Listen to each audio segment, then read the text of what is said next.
tell us why you think this pivot from technology to more cyclical sectors like energy industrials will continue to play out.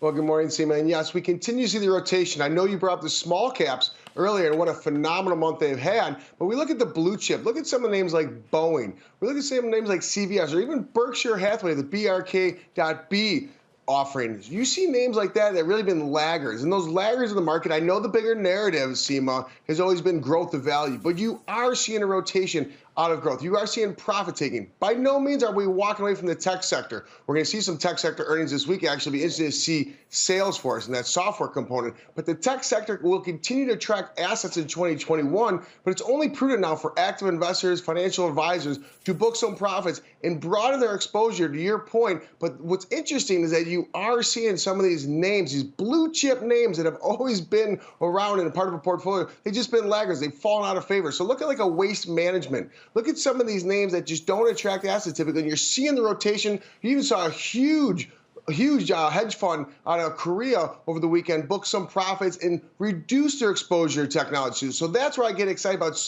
owning some of these blue chip names moving forward in 2021. And on top of that, we also want to own these names in an equal weighted manner. We know the market cap weighted component of the S&P 500 has dominated the recent years, Seema, but equal weighted will come back into vogue, and that is a longer term play. You know, sizing up the gains in November, best performing sector, energy, right in your wheelhouse, up about 34% in November. I'm just curious, you know, major catalyst, and is this actually a sector investors should start to look to, given the not just the outperformance in November, but obviously that follows a pretty downbeat year for energy and oil prices?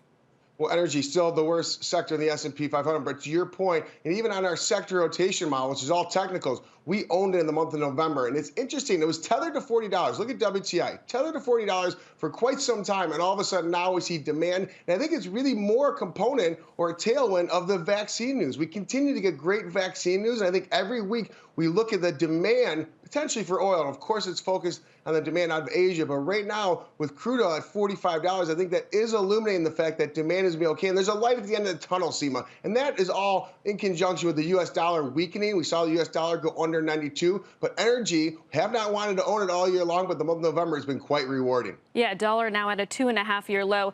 December, Jeff, traditionally a positive month for stocks going back to 1985. But the news around a vaccine, do you think all of that is priced into the stock market?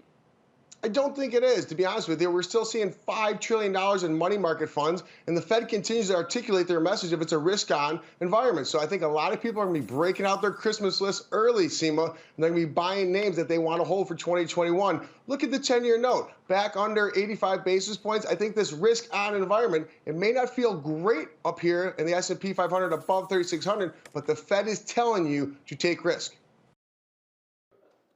Shepard Smith here. Thanks for watching CNBC on YouTube.